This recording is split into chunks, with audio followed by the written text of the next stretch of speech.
Hello everyone, welcome back to Just Invest Today. In today's video, we're talking about Micron and how it had a bad quarter, man. Q1 2023, horrible quarter. But man, what do you think about this quarter for Micron? We're going to discuss it. This is Mohnish Pabrai and Li's biggest positions in their US funds. It's very interesting what they would think about this quarter because maybe the whole 2023 for Micron is going to be a wash. Probably not going to go anywhere because they're seeing this environment being really bad. They have an increased inventory, so the demand is not there for all these memory chips. Remember, Micron is all about memory, and these kind of products are kind of commoditized type of products with DRAM, and the future is bright for these type of companies because there's a lot of AI, a lot of automobiles are going to need more memory chips, but still, man, the macro environment right now in this recessionary times is very tough for these companies. So man, let's get into these results because oh my god, it was a disaster for this quarter. Micron only fell 3%, which is actually kind of shocking because we're seeing all these companies when they miss on revenue and EPS, they drop like 10-15%, but Micron only went down 3%, which is actually really shocking. Maybe because it's only a 8-9 PE that it only went that low, or maybe because the guidance was kind of neutral, kind of bad neutral. So I don't know. People probably still believe in the memory chip demand going forward in 2024, 2025. That's the only reason why I think this didn't drop like a brick, because the quarter was horrible. Look at these results. Missed on EPS and missed on revenue. Negative 46% year over year revenue miss. Like, damn, like if that happened to any other company, and that's what happens when you invest in these commodity type of products.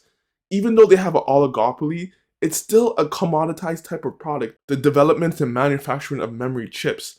I own only a 1% position, so I'm not hurt by this, but I'm just thinking about, damn, Mohnish and Li. But if you believe in the long-term trajectory of this company, which I do, 2024, 2025, 2026, AI is going to expand. You're going to need more memory chips. Cloud servers are going to expand. You're going to need more memory chips. Cars, they're going to need more memory chips as they go more to EV. So the demand is there for the future. But in this recessionary type environment, that is not there. And it's affected Micron like crazy. 46% year over year. And I think it was like 39% quarter over quarter.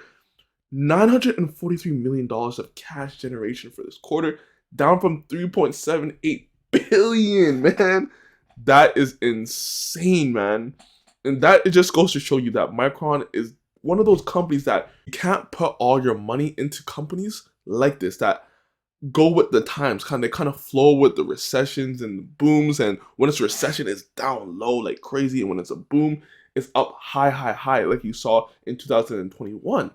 So they did a lot of share repurchases, but they're ending their share repurchases. This is kind of eye-opening because if their stock is going down, they still see it as undervalued. They should do more share repurchases, but they need to save cash to kind of ride out this environment because 2023 might not be good for them at all. So now we're going to read the earnings report that Micron kind of came out with, and they talked about what is going on with Micron. The industry is experiencing the most severe imbalance between supply and demand in both DRAM and NAND in the last 13 years. Micron is exercising supply discipline by making significant cuts in CapEx.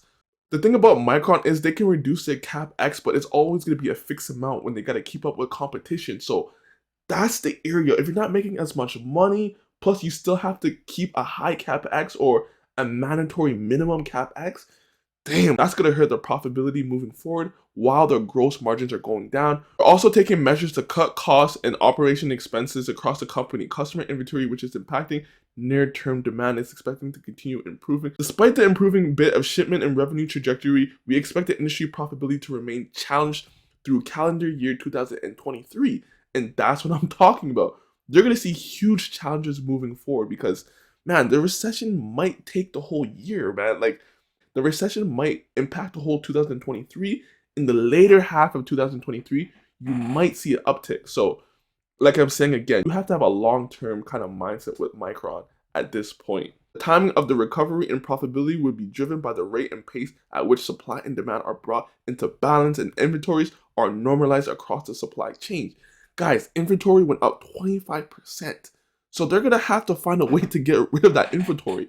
And that's going to be hard in 2023. So we're going to see an increase in inventory. And with increase in inventory, That's a lot of cost, that's a lot of waste. So it's looking bad for Micron moving forward. And they had a negative 1.5 billion of free cash flow this quarter. So if they're still spending 2.5 billion and they're having a negative free cash flow moving forward, this is why it's looking bad for them in 2023. On top of that, that's why they just announced a 10% staff reduction, suspended bonuses, no more share repurchases. Like, that's why they're doing all of that, because they have to save their cash.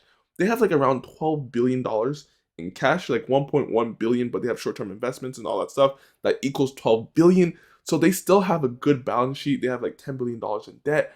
But man, that can dwindle really fast, guys. Like, that can go really fast if you're not making money. So Micron, you got to be cautious a little bit on this play if you hold a lot of shares of Micron. Micron to spend up to 100 billion to build a computer chip factory in New York in the next 2 decades. So man, they still have crazy huge plans for the future of Micron. So that's their vision looking long term. But man, right now it isn't looking good quarter after quarter. Guys, do you still believe in Micron? What do you think about the quarter? It was brutal just looking at the numbers. Man, Mohnish Pabrai and Li are probably still okay with it because they're looking long term, guys. Like this video, subscribe to my channel. Peace.